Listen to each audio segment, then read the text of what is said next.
एक बार फिर से हम गांजा तस्करी मामले पर चर्चा कर लेते हैं। गांजा तस्करी का निरसा का मामला है, जहां 39.5 किलो गांजा की तस्करी हुई थी, जिसके बाद न्यूज 11 भारत ने दिखाया था कि कैसे एक बेकसूर इंसान को इस पूरे मामले में फंसाया गया।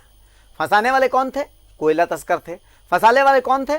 कोयला तस्करों की पुलिस अधिकारियों के साथ मिली भगत थे। और सिर्फ झारखंड नहीं, झारखंड और पश्चिम बंगाल के कई लोग इस जांच के दायरे में आए। जांच की सीआईडी ने, और अब जब हमने इस खबर को दिखाया, जिस खबर को दिखाने के बाद सीआईडी ने संज्ञान लिया, अनिल पाल्टा जो थे वो पहुंचे थे धनबाद। उन्होंने बाकायदा पूरे मामले की जांच की थी, एक एक बिंदु पर पूछताछ की थी। अब इस मामले में चार्जशीट दाखिल हो गई है।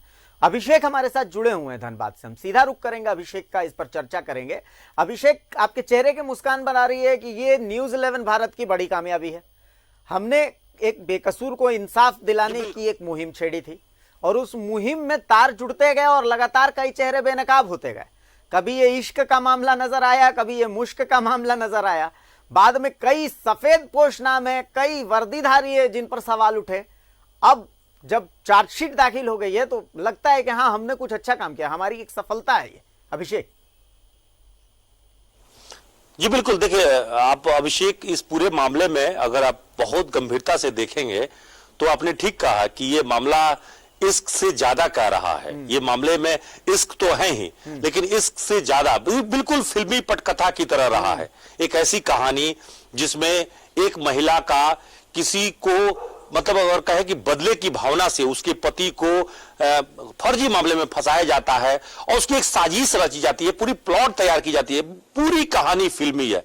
और धनबाद मामले में अगर कहे कि धनबाद पुलिस की साख पर बट्टा लगा है इस पूरे कांड से, क्योंकि जिस तरीके से इस कांड में धनबाद पुलिस के लोगों ने सहयोग किया है, यह चिंता का विषय है। देखिए, जिस पर हिफाजत का पूरी जिम्मेवारी है, जिस वर्दी पर, अगर उस पर यह दाग लगे तो निश्चित रूप से यह दुखद है, क्योंकि समाज की पहरुआ है, समाज की जिम्मेवारी होती है पुलिस के ऊपर, कानून की रक्षा करने की जिम्मेवारी होती है, और वही जब रक्षक ही भक्षक हो जाए तो बड़ा चिंता का विषय है। सबसे बड़ी बात यह है कि आप देखिए, वो महिला जिसने ये शिकायत किया, चिरंजीत घोष की पत्नी खुद बंगाल पुलिस में कांस्टेबल है, और उन्होंने शिकायत किया कि एक व्यक्ति, एक शख्स जो कि उसके अगर कहे कि वो एक आला पुलिस अधिकारी है, वह जो है बदले की भावना से, बदनीयत से उसके पति पर जो है एक झूठा आरोप में केस प्लांटेड करके उसको फंसाया गया। और यह कांड 2019 में 25 अगस्त को दिया गया। और पूरे मामले में आप देखिए कि साजिश की तार जो है बंगाल से लेकर धनबाद तक जुड़ी, और पुलिसकर्मियों ने, यहां के पुलिसकर्मियों ने भी सहयोग किया, क्योंकि आप देखिए कि जो मुखबिर थे वो मुखबिर धनबाद पुलिस के लिए काम करते रहे, और एक बदले में कोयला चोरी का छूट भी उनको मिलता रहा। जो राजीव राय, जिस शख्स की गिरफ्तारी बाद में हुई, अनिल पाल्टा ने पूछताछ के लिए जब बुलाया और उसने बताया कि इस पूरे मामले में किंग पिन जो है वो बंगाल का पुलिस अधिकारी है जिससे पूछताछ होना बाकी है। उस मिथुन डे से पूछताछ, हालांकि उनकी ट्रांसफर हो चुकी है, पहले जहां पदस्थापना थी उनकी ट्रांसफर हो गई है, लेकिन उसके बावजूद भी उनकी पूछताछ के लिए धनबाद के, अगर कहे कि झारखंड के सीआईडी ने उन्हें समन भेजा है। और 1 तारीख को ही आना था, लेकिन 1 सितंबर को नहीं आए, 4 तारीख को फिर से उनको जो है दोबारा बुलाया गया है। अब देख रहे हैं कि कल पहुंच रहे कि नहीं। बिल्कुल, लेकिन एक बात सही है कि जो 4 आरोपी, उसमें से 3 नीरज ठाकुर, नीरज, रवि और सुनील चौधरी, सुनील पासी, ये 3, और रवि राजीव, ये चारों जो है उन सभी को उस वक्त में तत्कालीन समय में गिरफ्तार करके जेल भेजा गया था, और आज उनके खिलाफ जो है आरोप पत्र दाखिल हो गया है।